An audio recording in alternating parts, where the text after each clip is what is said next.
بسم الله الرحمن الرحيم. الحمد لله رب العالمين، والصلاة والسلام على رسوله الأمين محمد بن عبد الله الصادق الأمين، وعلى أصحابه الغر الميامين، وعلى من تبعهم بإحسان إلى يوم الدين. أما بعد،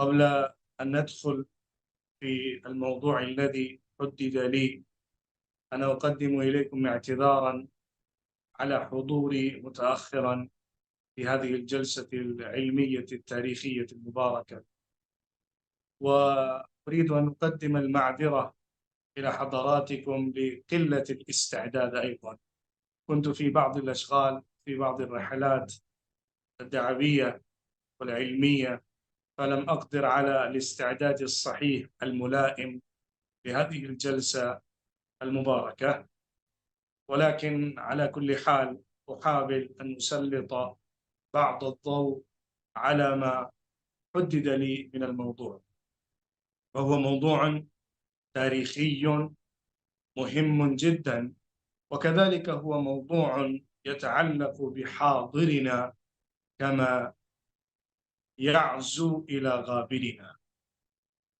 الاستعمار البريطاني له تاريخ محرق، وله قصة طويلة. لا آخذ أو أحيط بجميع نواحي هذا الاستعمار، ولكن اسمحوا لي أن أذكر لكم بعض الخلفيات عابرا لكي نتعرف على محاولات البريطانيين في أرض الهند لاستغلالها سياسيا واقتصاديا.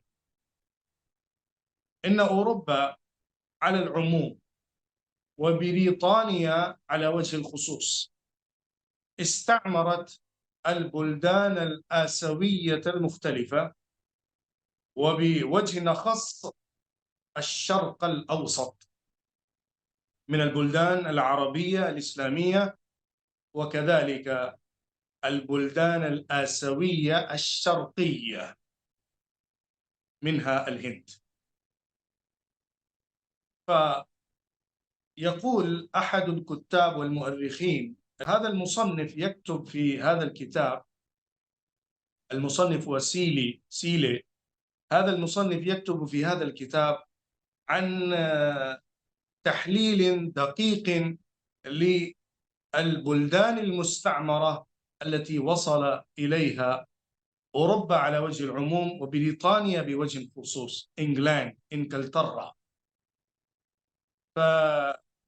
فإنجلترا استعمرت البلدان المختلفة في أدوار وعهود متعددة، منها أستراليا، ومنها نيوزيلندا، ومنها كندا، ومنها الهند والجزيرة العرب، وعددا من البلدان العربية، وفلسطين أرض مباركة مقدسة استعمرتها بريطانيا في عدة مراحل. ولكن هذه الدول المستعمرة كلها تنقسم في قسمين على بيان هذا المصنف. النوع الأول من هذه البلدان ما استعمرتها بريطانيا بتوطن سكان بريطانيا فيها، أو بالاستيطان كما نسمي، استيطان هذه البلدان.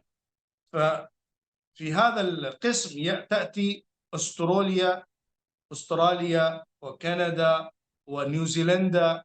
في هذه البلدان ذهبت البريطانيون واستعمروها واستوطنوها وسكنوا فيها، فغلبوا على سكان أصليين حتى أصبحت الدولة في أيديهم بالاستيطان الجارف.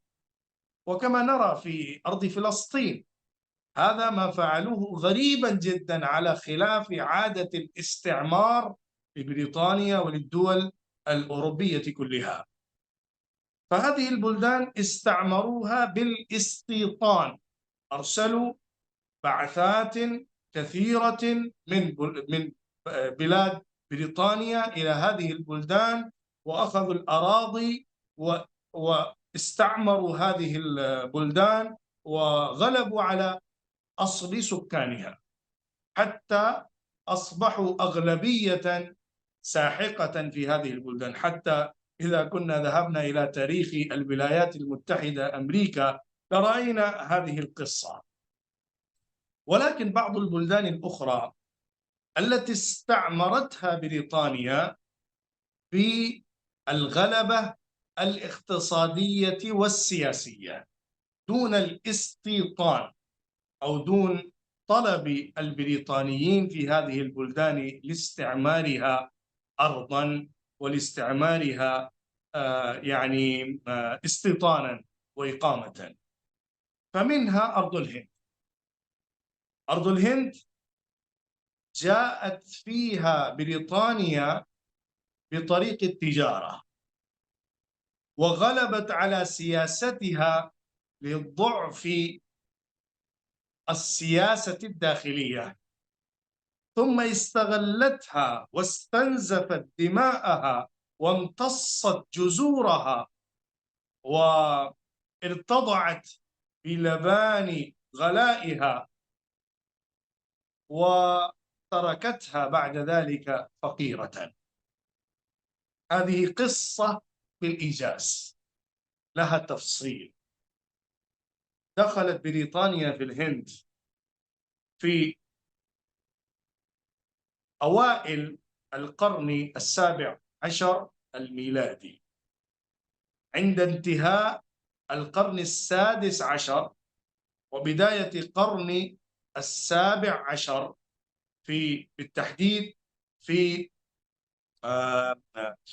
في في 600 بعد الألف للميلاد جاءت شركة الهند الشرقية البريطانية. هذه الشركة التي سميت بالشركة الهند الشرقية East India Company. هذه الشركة فتحت أول بابها في الخليج البنغالي، في أرض بنغال، في هذه المنطقة، وهي منطقة شرقية للبلاد، المنطقة الشرقية للهند. فهذه الشركة فتحت بابها في هذه المنطقة حتى أخذت تتسع وتتسع وتغلب على اقتصاد المنطقة واقتصاد البلد، وبدأت تستغل بالمزارعين، تأخذ الأراضي باسم الشركة، ولكنها تظلم وتضطهد المزارعين، حتى بدأت المجاعات في المنطقة بسبب سوء إدارة الشركة في المنطقة. فقامت الحكومة المسلمة في أرض بنغال ضد هذه الشركة.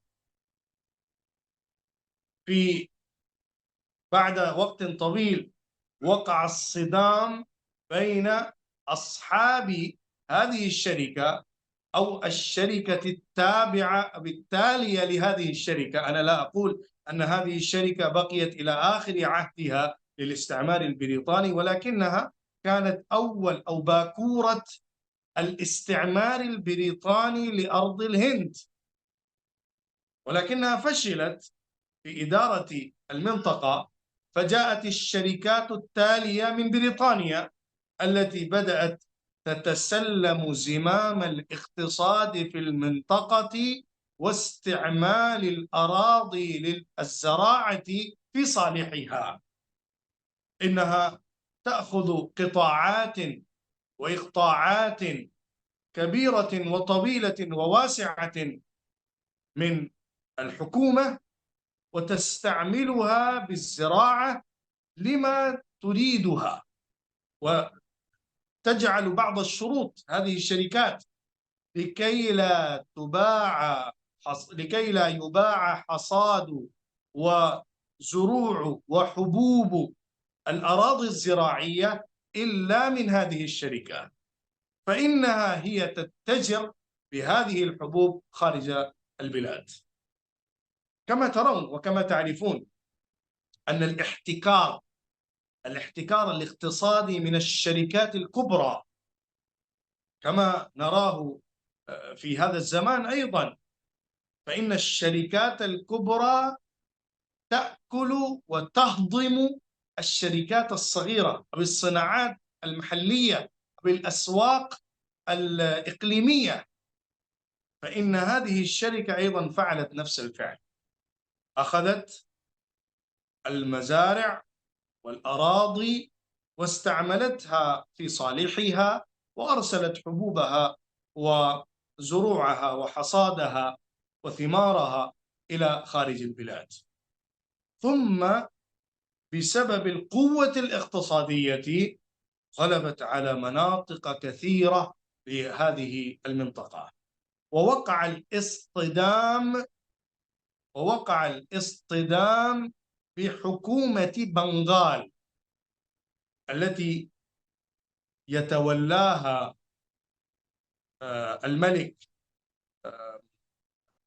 الملك سراج الدولة، كان لقبه سراج الدولة. هذا الملك لإقليم بنغال اصطدم مع هذه القوة البريطانية المستعمرة في أواخر القرن السابع عشر، بل بعد وقت طويل هذا الاصطدام هذه الحرب وقعت في أوائل القرن الثامن عشر وفي أواخر القرن السابع عشر. كانت الاحتكاكات والاشتباكات مع الحكومة البنغالية للقوة البريطانية شديدة، فوقعت الحرب. ومن سوء الحظ فشل سراج الدولة في أرض بنغال. فشلت هذه القوة المسلمة التي كانت تحكم هذه البلاد أو هذا الإقليم، فغلبت القوة البريطانية المستعمرة التي كانت باسم الشركة على هذه المنطقة سياسيا وإداريا. فغلبة القوة البريطانية المستعمرة للهند بدأت في أرض بنغال في أوائل القرن الثامن عشر. وقعت الحرب وغلبت القوة البريطانية، فاستعملت هذه المنطقة كمركز لهذه القوة للانطلاق إلى المناطق الأخرى والولايات الأخرى والأقاليم الأخرى لبلاد الهند. وبدأت هذه الرحلة من بنغال حتى اجتاحت عددا من المناطق الكبرى والبلدان الكبرى والمدن العظمى للهند، فوصلت إلى إقليم مدراس، ثم إلى إقليم ميسور. كانت هذه الراجات أو كان النظام الهندي في هذا الزمان، القوة الكبرى كانت قوة المغول، هي القوة العظمى المسيطرة في الهند. وكانت هناك راجات مختلفة في مناطق حدودية للبلاد، ففي ميسور كانت قوة، وفي حيدراباد دكن كانت قوة مستقلة، قوة نظامية، وفي بنغال كانت قوة أخرى، حتى في شمال الهند أيضا كانت قوة أودية، هي قوة أودية كانت مقرها لكناو. فهذه المناطق كلها اجتاحتها القوة البريطانية التي جاءت باسم الشركة، فوصلت إلى ميسور. في ميسور وصلت وعارضها السلطان تيبو شهيد رحمة الله عليه، اسم جليل عظيم كبير في تاريخ المسلمين في الهند. هذا الحاكم العادل، هذا الحاكم الرشيد، هذا الحاكم الغالب بقوة الله سبحانه وتعالى على كثير من المناطق الجنوبية للهند، من أرض ميسور إلى أرض كيرالا حاليا، كانت هذه كلها مناطق تيبو سلطان. تأتي في هذا الزمان 4 ولايات تقريبا للهند كانت فيها حكومة تيبو سلطان، قوة كبيرة. فبسبب له التفصيل لهذه المعركة قصة طويلة، ولكن على كل حال بسبب بعض الخذلان من أصحابنا ومن المسلمين في هذه البلاد، فشلت هذه الحكومة لتيبو سلطان مع الحكومة الإنجليزية، مع القوة الإنجليزية البريطانية في 99 و700 وألف للميلاد. هذه المعركة وقعت في أرض ميسور، فاستشهد العظيم البطل الشهيد تيبو سلطان رحمة الله عليه. لما استشهد تيبو سلطان وفشلت الحكومة الميسورية، فأعلنت الإنجليز حينذاك أن الهند أصبحت اليوم لنا. عرفوا أن القوة المعارضة لهم أو أكبر القوة المعارضة لهم إنها ولاية ميسور. في هذه الولاية لما رأوا أنهم هجموا عليها وفتحوها، فأصبحت الهند ميسورة عليهم لفتحها. فبعد فتح ميسور لم تصبح 3 أعوام أو 4 أعوام، لم تمضي 4 أعوام إلا وفتحت دلهي عاصمة الهند، عاصمة المغول، الإمبراطورية الكبرى، الإمبراطورية العظمى حينذاك. في غضون 4 سنين أصبحت عاصمة الهند في أيدي الإنجليز، وترفرفت راية الإنجليز في قلعة حمراء في دلهي في 3 بعد 18 قرنا للميلاد. لما فتحوا دلهي أصبحت كل الهند في أيديهم، ووقعت الحكومة المغولية في انهيار شديد وفي انحطاط تام، حتى وقعت الحرب ببعض القوة الباقية للمغول مع الاستمداد بالقوة الشعبية المسلمة في 87 وفي 57 و800 وألف للميلاد، معركة كبيرة جليلة قرب دلهي. ففي هذه المعركة شارك العلماء الأجلة الكبار فاضل من علماء ديوبند ومن علماء المدارس الإسلامية الأخرى، فإنهم عارضوا هذه القوة المستعمرة، ولكن بسبب ضعف الحيلة وقلة البضائع وعدم الاستعداد التام وعدم تمركز الشوكة الإسلامية في البلاد، فشلت القوة المغولية تماما في هذه المعركة. ولكن هذه المعركة فتحت عنوانا جديدا للجهد التحريري في البلاد، فبدأ المسلمون ينشطون أكثر في مكاتفة غير المسلمين الهندوس. اجتمع المسلمون مع غير المسلمين، اجتمعت الهندوس مع المسلمين على جبهة معارضة الإنجليز لتحرير البلاد. بعد هذه المعركة واستمرت سنين طويلة حتى تحررت البلاد في 47 و900 وألف للميلاد، بعد قرن أو 90 سنة تقريبا بعد هذه المعركة. فهذه يعني خلاصة التوسع للاستعمار البريطاني في أرض الهند. أما بالنسبة للآثار، وهو أصل الموضوع لهذا اللقاء ولهذه الجلسة، الآثار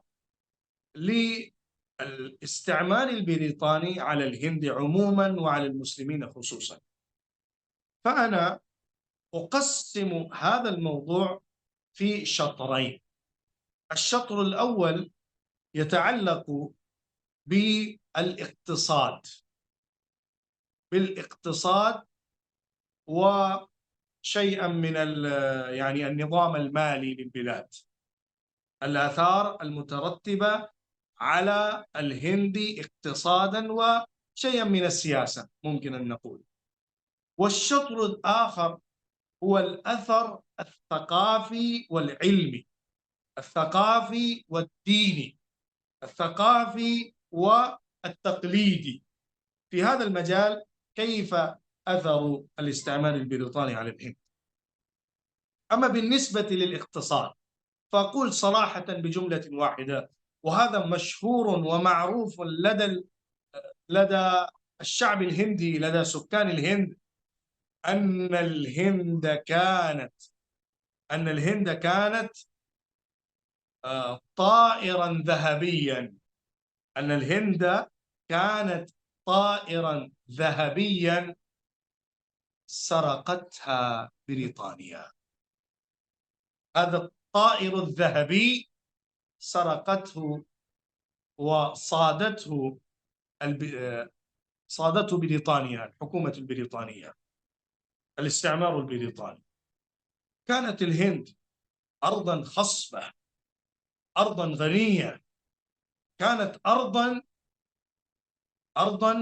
تؤتي أكلها كل سنة، لأن أصل الاقتصاد في البلاد ينبني على الزراعة. ففي الزراعة لما جاءت الشركات البريطانية فإنها استغلت الأرض وهضمتها وأكلتها، واستعملت المزارعين فيها لأخذ زروعها وبيعها خارج البلاد، حتى بدأت المجاعات الشديدة في البلاد. تخيل يا أخي، أو تخيلوا يا أيها المستمعون الكرام، في كل منطقة، وخاصة المنطقة الشرقية التي دخلت فيها شركة الهند الشرقية، بنغال، في هذه المنطقة كانت الأراضي زراعية، وهي تستعمل يعني زراعة الزروع والحقول الكثيرة، وهذه المنطقة تطعم المناطق الأخرى. هكذا كانت غناؤها، ولكن بسبب امتصاص جذور الزراعة في هذه المنطقة عمت وفشت المجاعة في المنطقة، ومات الآلاف المؤلفة من الناس بسبب المجاعة في هذه المنطقة، بسبب سوء إدارة الزراعة بيد الإنجليز. والحكومة تعطلت، الحكومة أصبحت رهينة لدى هذه الشركة القوية التي استغلت المنطقة وأخذت بزمام اقتصاد البلد ثم بإدارة المنطقة، لأنكم تعلمون أن كل شيء يناط بالاقتصاد. وما نراه اليوم في كل الدنيا فإن المعركة تدار بالاقتصاد وبالاستراتيجية الاقتصادية قبل الاستراتيجية الحربية في هذا الزمان وفي هذا العصر الذي نعيش. فمن جانب اقتصادي، هؤلاء المستعمرون الذين جاءوا من خارج الهند واستعمروا البلاد، فإنهم سرقوا هذه البلاد، سرقوا غناءها، سرقوا نفائسها، وسرقوا المجوهرات فيها. كما أنكم تعلمون لو قرأتم التاريخ أن في بريطانيا بعض المعارض توجد فيها المجوهرات، الجواهر الغالية النفيسة كبيرة من أرض الهند. وأنا قرأت لما كنت أطالع لهذا الموضوع اليوم، ففي غضون قرن، بل أقل من قرن اتجرت بريطانيا في الهند حوالي 45 تريليون دولار. 45 تريليون دولار بهذه القيمة إنهم اتجروا في هذه البلاد وأخذوا الأموال، يعني اتجروا خارج الهند، أخذوا الأموال واتجروا خارج الهند. فهكذا كانت تجارتهم في الهند إلى هذه الدرجة العالية. لذلك بسبب الاقتصاد وبسبب المال أو بطريق الاقتصاد إنهم حكموا البلاد سياسيا. فرأينا مجاعات شديدة في أرض بنغال، في حدود شمالية، وفي مناطق جنوبية، وفي أراضي أو في مدن وسطى الهند. رأينا مجاعات عديدة، وكانوا يسمونها مجاعات بسبب قلة الأرز، هكذا يسمونها ليصغروا هذه المجاعة. ولكن هذه المجاعات كانت عامة فاشية، وذهب ضحيتها مئات الآلاف من الناس. وليس هذا مبالغة، هذه حقيقة تاريخية، لأنهم يستعملون الأرض لزراعة ما يريدون إنتاجها لبيعها خارج البلاد بحسب سوق العالم، ويقلون أو يقللون من زراعة الأرز.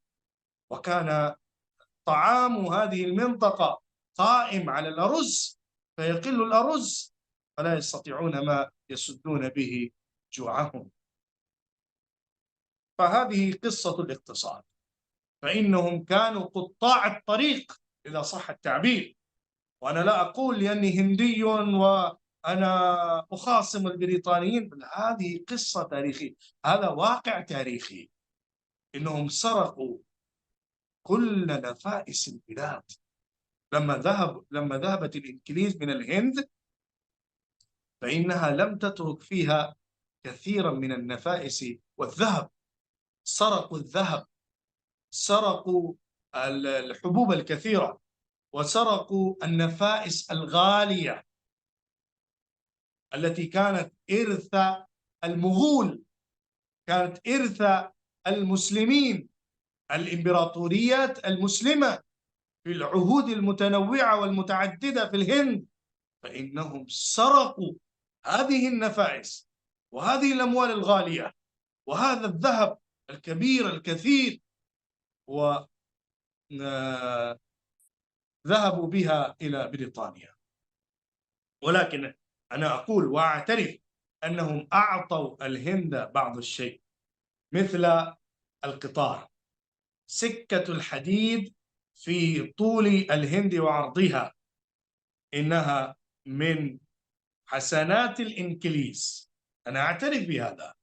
ولكنهم فعلوا ذلك لصالحهم، لأنهم كانوا ينقلون الأموال من أراضي شمالية أو من أراضي وسط الهند إلى الحدود الساحلية لإرسالها إلى بريطانيا، فاحتاجوا إلى فرش سكة الحديد في المناطق الكبيرة والمناطق الكثيرة، وينقلون البضائع التجارية، ومن ثم ينقلون نفائس البلاد من منطقة إلى منطقة أخرى بهذه القطارات، ينقلونها إلى مناطق أخرى أو إلى مناطق ساحلية، ومن هناك يرحلونها أو يرحلونها إلى المناطق لهم. فهذا من باب الاقتصاد. وكانت لهم صناعات كبيرة، ويعطون ويفتحون يعني مجالات للعمل في هذه المصانع، ولكنهم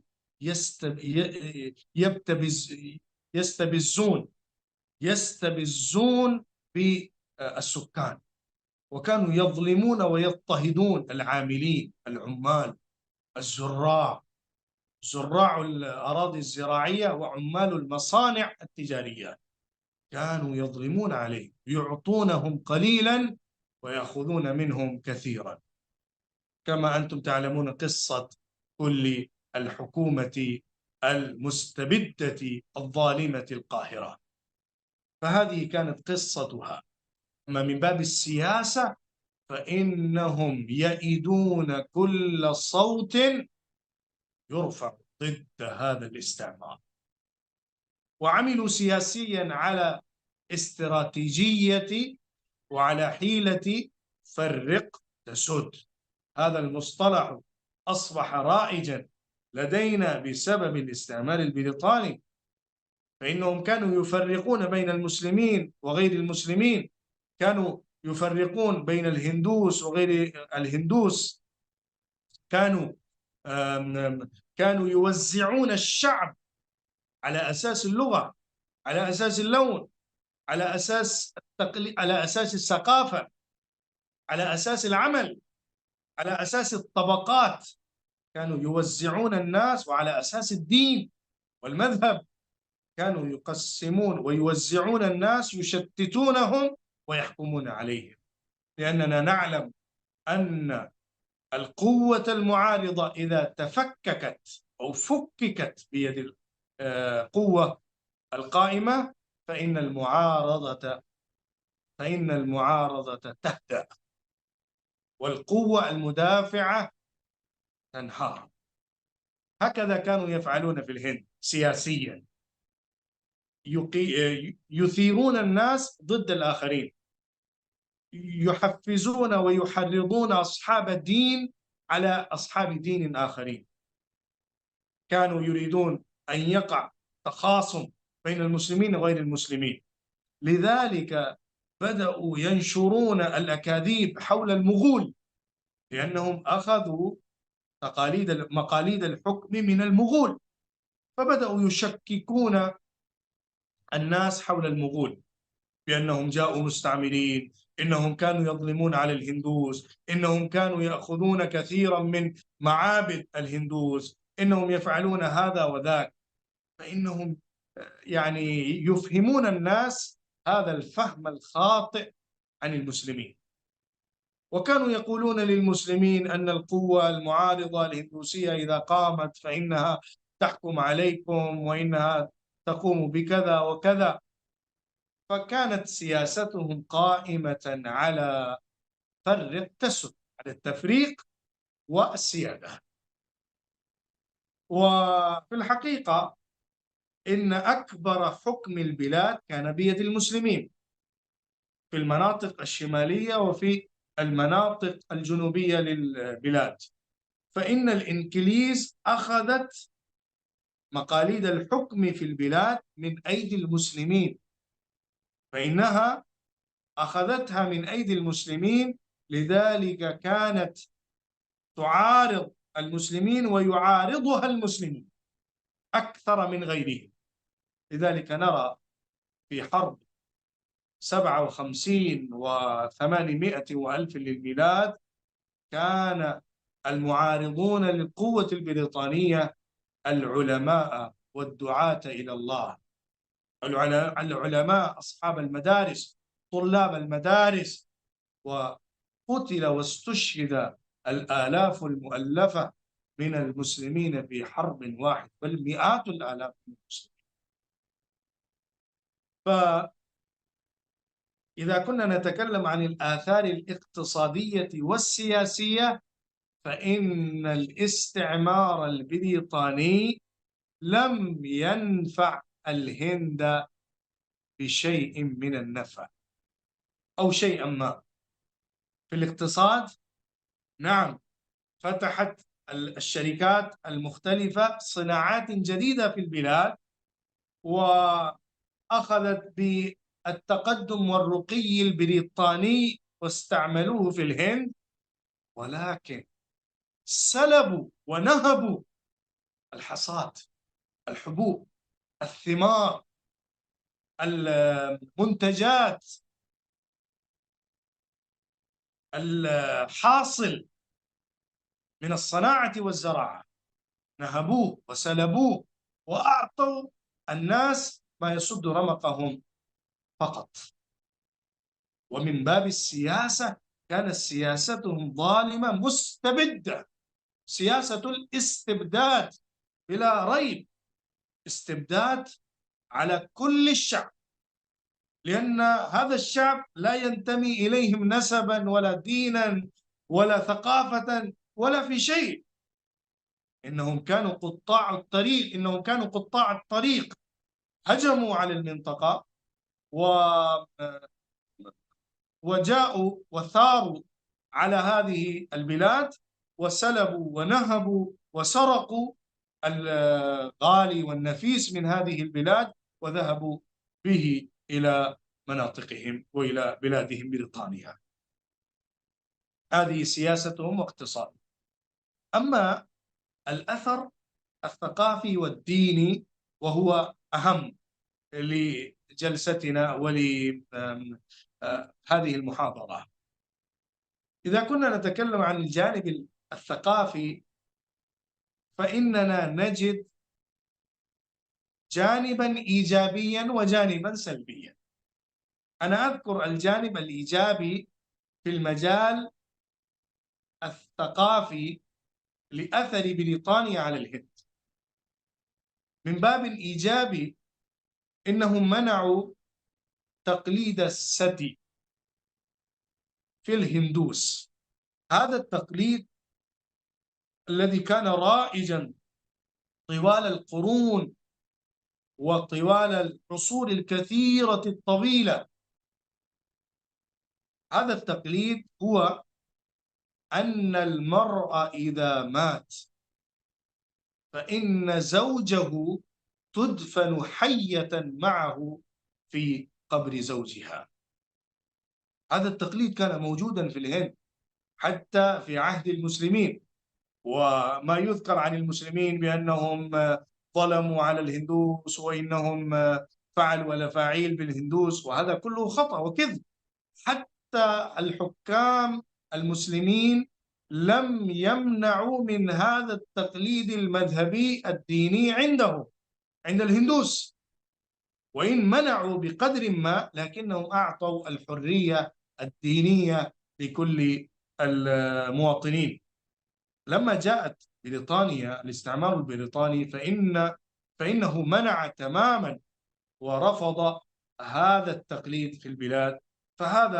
فهذه حسنة من حسنات هذا الاستعمار على السكان وعلى الناس في الهند، بأنهم امتنعوا من هذا التقليد الظالم، التقليد الذي لا ينسب إلى الإنسانية بشيء، أن المرأة تدفن حية لأن زوجها مات في حياتها.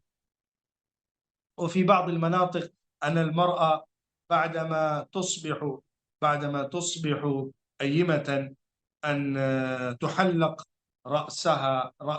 أن يحلق رأسها، ولا تستعمل أي زينة في كل حياتها، ولا تستطيع أن تتزوج من رجل آخر، وإنها تصبح خادمة بل أمة في بيت زوجها تخدم أحمامها طول الحياة. فهذا تقليد تغير بسبب الاستعمار البريطاني رسميا. ثم كذلك نظام الطبقات المجحف في البلاد كان موجودا منذ قرون وعصور. طبقة عالية، طبقة البراهمة، طبقة ثم بعد ذلك طبقة الأعلى وهي طبقة البراهمة. 4 طبقات كانت موجودة في الهند للهندوس عادة، وفيها آه، شترو، وفيها كذلك شودر، المنبوذين. الطبقة الأسفل هي الطبقة الشقية، الطبقة المنبوذة، والطبقة الأعلى هي طبقة البراهمة التي كانت تمثل الدين، طبقة رجال الدين، ثم طبقة رجال السياسة والحكم، ثم طبقة رجال الزراعة ورجال الاقتصاد والتجارة، ثم أخيرا طبقة شودر وهي طبقة العاملة، طبقة الخادمة التي خلقت لخدمة الطبقات العليا فحسب، لا خيار لها إلا أن تخدم وتجد ما يسد به رمق حياته. فالاستعمار البريطاني بحضارته وبحضارة بريطانيا يعني العقلية البريطانية الحرة أثرت على ثقافة الهندوس بأن هذا النظام للطبقات غير عادل، لابد أن نرفضه وننبذه وراء ظهورنا. ولا أقول إن هذا الاستعمار نجح تماما في تأثير ثقافي على الهندوس من هذا الجانب، ولكن إلى حد كبير أثر تأثيرا بالغا. ولكن أنا أقول وأعترف أن العهد الإسلامي في الهند قبل البريطانيين أيضا أثر كثيرا على ثقافة الهندوس بسبب الانسجام الثقافي بين مذهبين وبين طائفتين وبين يعني قومين، يشكل أو يفتح المنافذ الجديدة لفهم الثقافات ولتطبيق التقاليد على أرض الواقع. فيعني استفاد المسلمون، أقول تأثر المسلمون بالهندوس في ثقافتهم في البلاد كما تأثر الهندوس بثقافة المسلمين، وهذا كان أكثر بالنسبة للأول. وأما بالنسبة لتأثير يعني الإنجليز على المسلمين في الهند إيجابيا، أنا أتكلم الآن عن التأثير الإيجابي. فإيجابيا تأثيرهم على المسلمين في ثقافتهم لم يكن يعني واضحا جليا يعرف في التاريخ، لأن المسلمين لم يجنوا من الإنجليز أو من الاستعمار البريطاني إلا الحنظل المر، ولم يأخذوا شيئا منهم، لأن ثقافة الإسلام أعظم وأجل من ثقافة الإنجليز بكثير وكثير. وبالنسبة للآثار السلبية فإنها كثيرة ثقافيا، لأن بريطانيا جاءت متسلطة مستبدة على البلاد، فإنها لم تنجح في تغيير جذري لديانة الوطن، لأن الجذور الدينية كانت عميقة جدا في هذه البلاد، وإنها لم تتغير بكل تيار جديد، إلا أن الإسلام قد غير مجرى التاريخ في هذه المنطقة على حدود قرون طويلة. فإن الإنجليز جاءت وأرسلت مبشرين، ما نسميهم ميشنريز، كريستيان ميشنريز، القوات المبشرة، المبشرين، أرسلوهم في الهند لأنها كانت عادتهم، لكنها لم تكن كما كانت في الكتب الأخرى، كما كانت في البلدان الأخرى.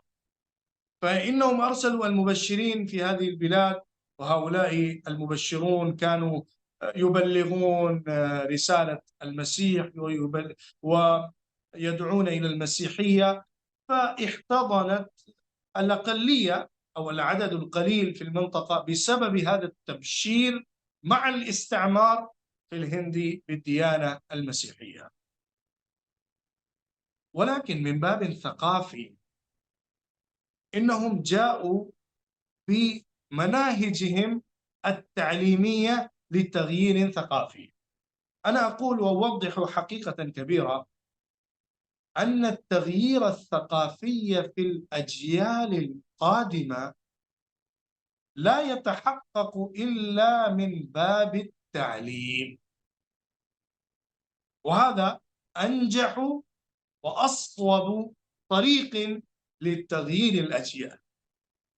فإن الإنجليز فتحت كلية عصرية أولى لها، هذه الشركة إيست إنديا كمباني، شركة الهند الشرقية أو الشركات التالية، فتحت أول كلية في أرض بنغال في أوائل القرن، أو في أواخر بعد فتحها في أواخر القرن السابع عشر.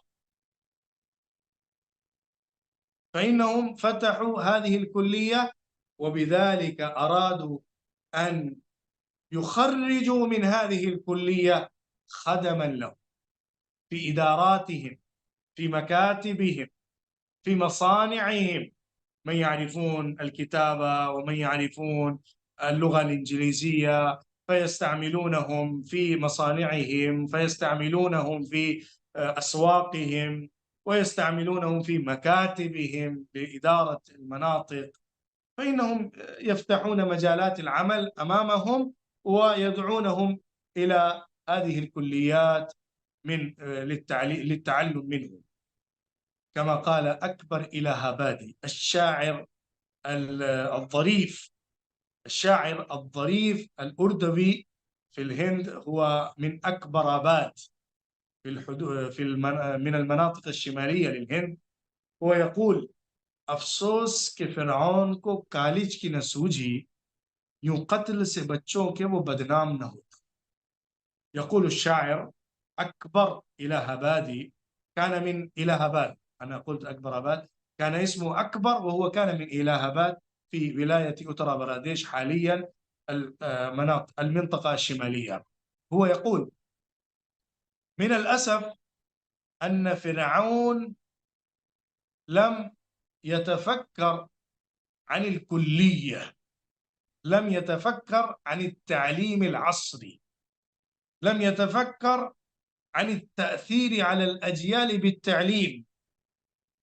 فبذلك إذا وفق فرعون إلى هذه النقطة لم يسأ إليه ولم يشتهر أمام الناس في التاريخ بقاتل الأطفال. فرعون قتل الأطفال كما نعلم في قصة موسى عليه الصلاة والسلام كيف أمر بقتل الأطفال.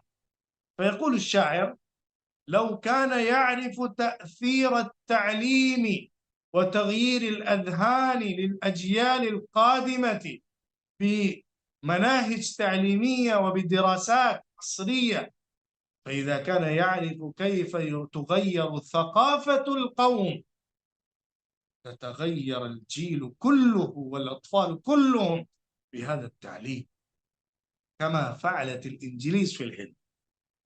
فإن الإنجليز قد خرجت أجيالا تابعة لهم، خاضعة أمامهم، مستسلمة أمامهم لخدمتهم ولتبعيته.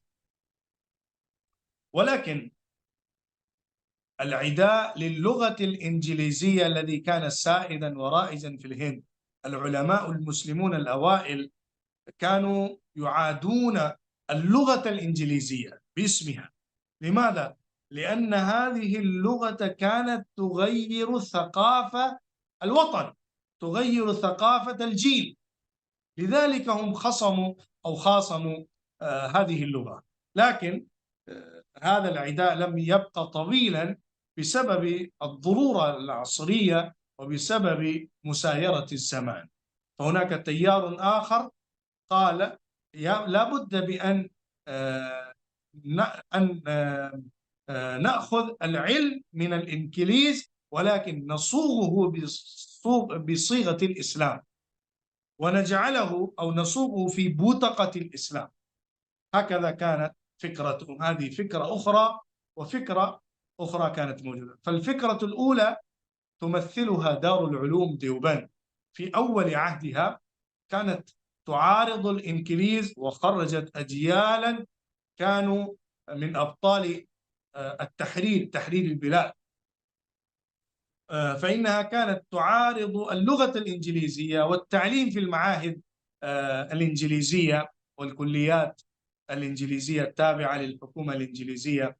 وهناك تيار آخر أو فكرة أخرى يتبناها الجيل الآخر، أو أقول كان رائدها سر سيد أحمد خان، المؤسس لجامعة علي قرى، الجامعة الشهيرة الكبيرة.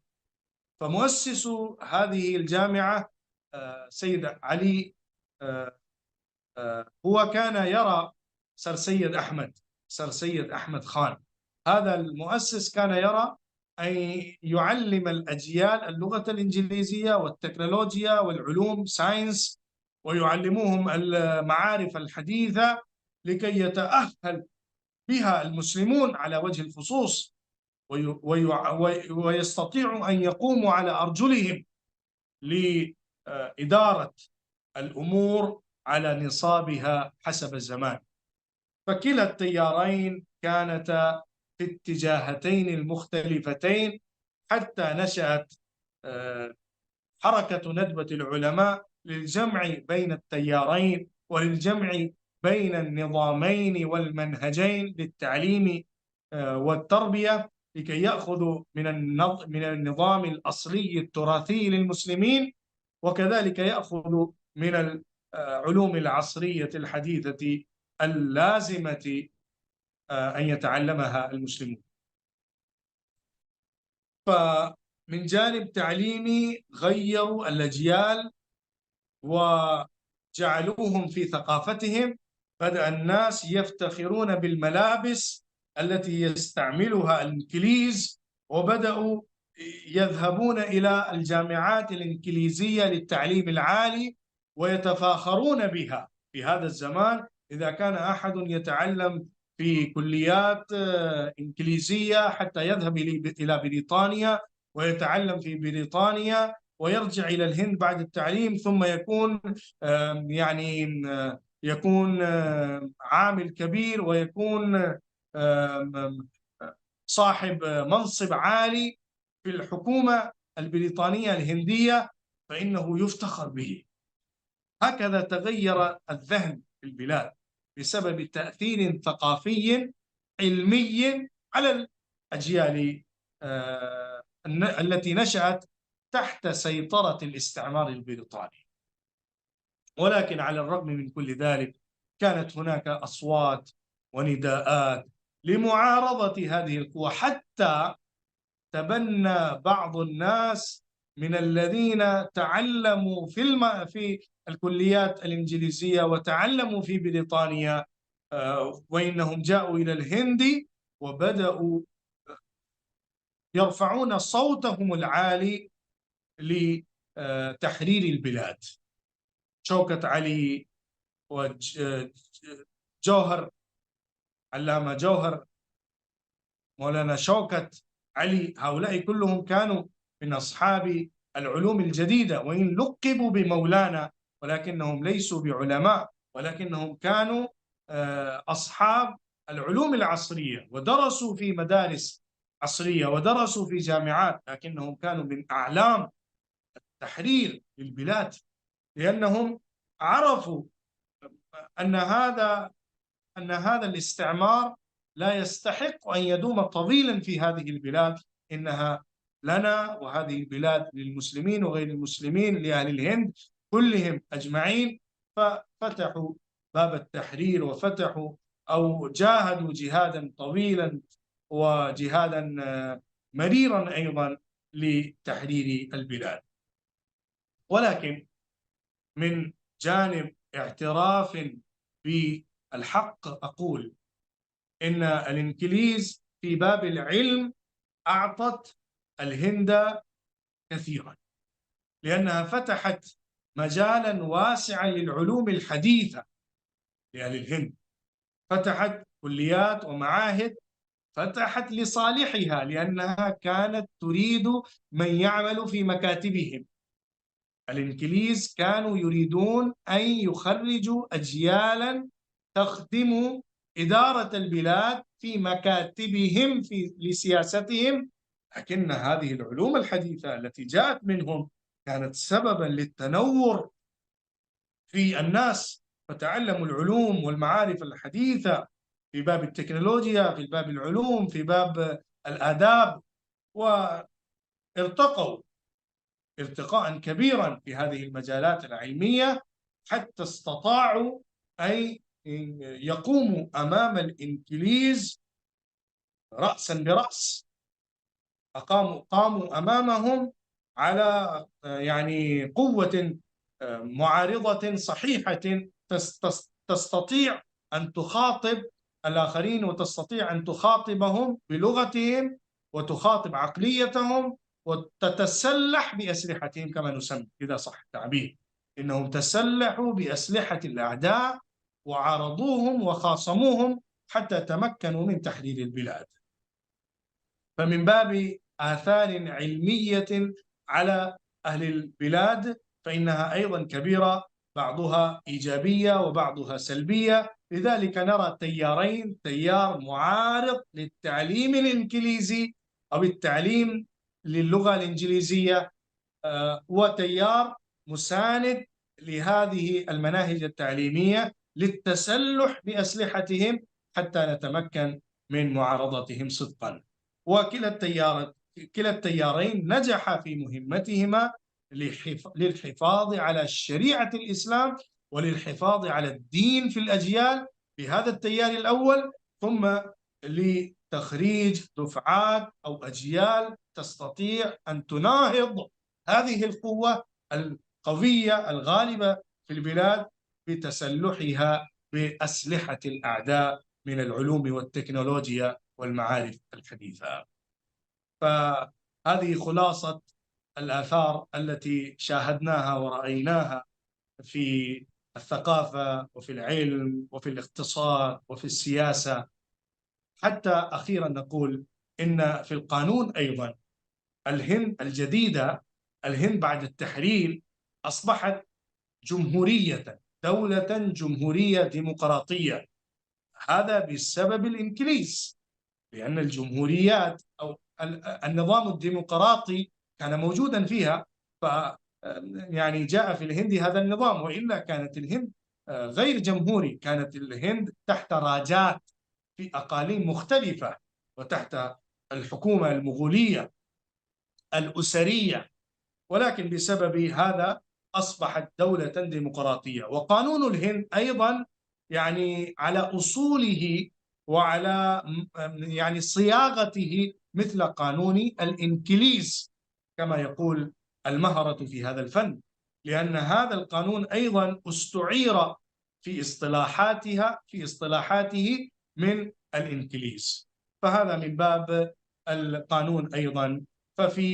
فسياسة الهند الجديدة وكذلك ثقافة الهند الجديدة متأثرة بالاستعمار البريطاني الطويل. ثم قصة بعد التحرير طويل، قصة طويلة لتقسيم البلاد بين الهند وباكستان، وأثر هذا التقسيم على المسلمين في البلاد، وله قصة طويلة لا أخوض فيه، وأكتفي بهذا القدر لبيان بعض الآثار. أنا لا أقول بأني أحيط بكل الآثار المترتبة على البلاد بسبب الاستعمار البريطاني، لأني قلت أنا لم أستعد صحيحا وصدقا وكاملا لهذه المحاضرة، إلا أني قد يعني شرحت بعض المجال أو بعض الآثار المترتبة على أهل الهند والمسلمين على وجه الخصوص بسبب الاستعمار البريطاني. وجزاكم الله خيرا على حسن الاستماع، وشكرا جزيلا لكم. بارك الله فيكم. أمسية طيبة وجلسة مباركة. هذه الوجوه النيرة، شيخنا الأستاذ الفاضل عبد العزيز حفظه الله أيضا معنا، قد التقينا به في المحاضرة السابقة. بارك الله في عمره وأمد في صحته، وجزاكم الله خيرا. وآخر دعوانا أن الحمد لله رب العالمين. بسم الله الرحمن الرحيم، وأفضل الصلاة وأتم التسليم على سيدنا محمد وعلى آله وصحبه أجمعين. أولا أشكر الشيخ شعيب على محاضرته القيمة. بس خطرت ببالي سؤال آخر للأستاذ شعيب. ذكر أنه يعني هناك 3 جامعات تقريبا إسلامية مهمة في الهند، يعني نشأت في آخر العصر البريطاني، اللي هي ندوة العلماء، وديوبند اللي هم كانوا معارضين للإنجليز خلينا نقول، وعلي قرة اللي هي كانت مساندة للإنجليز، إن صح هذا التقسيم، يعني هذا ما فهمته. سؤالي هو، هل هذه الجامعات الثلاثة ما وضعها اليوم، هل هي قائمة كلهم ثلاثتهم؟ أعرف ندوة العلماء قائمة يعني، بس وكذلك ديوبند قائمة، بس هل علي قرة ما زالت قائمة؟ كم أحجام هذه الجامعات؟ يعني مناهجهم، هل هناك تعاون بين هذه الجامعات الثلاثة، أم أنهم يعني ما زالوا منقسمين فكريا يعني كما كانوا في الأصل يعني؟ لو يعطينا لمحة عن الأوضاع الجامعات الإسلامية في الهند، هذا الذي يعني أطمح إليه من السؤال يعني، وشكرا. نعم نعم، حياك الله الأستاذ حسين محمد، الله يحفظك. بالنسبة لسؤالك، قبل يعني أن ندخل في الإجابة، أنا أصحح يعني نقطة التي ذكرتها. يعني هذه الجامعات الثلاثة التي أنا ذكرتها إنها تأسست في أعوام مختلفة، لكنها كلها في زمن العهد الاستعمار البريطاني، وأسست جامعات أخرى أيضا. فأنا لم أقل أن جامعة علي قرة أسست مساندة للاستعمار البريطاني، بل إنها كانت يعني موافقة للعلوم الحديثة التي جاءت من الإنجليز في البلاد، ولكن كانت النية أن نخرج أجيالا تتسلح بأسلحة العصر الجديد حتى تستطيع أن تتسلم حقوقها بعلومها ومعارفها. هذه الجامعات لا تزال باقية موجودة، بل قوية، والحمد لله على شوكتها وعلى نفعها التام. وإلى حد كبير نقول أن الانسجام قام بين هذه الجامعات، وبسبب محاولة حركة ندوة العلماء، فإن هذه الحركة قد بدأت في البلاد في أواخر القرن ال19 لأجل يعني سد الفجوة التي اتسعت بين التيارين.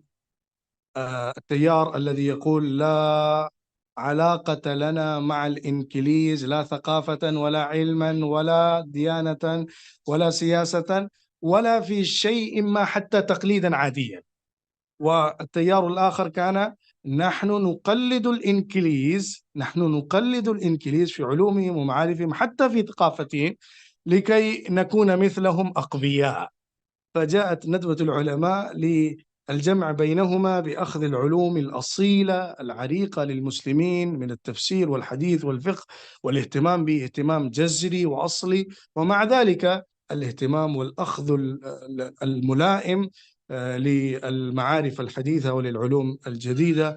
فالحمد لله نجحت هذه الحركة، واليوم نرى انسجاما بين هذه الجامعات، إلا أن الاختلاف الفكري لا يزال باقيا، وإن لم يكن مثل ما كان في هذا الزمان، إلا أنه لا يزال باقيا، لأن كل حركة وكل مؤسسة لا تنقطع عن أساسها أبدا.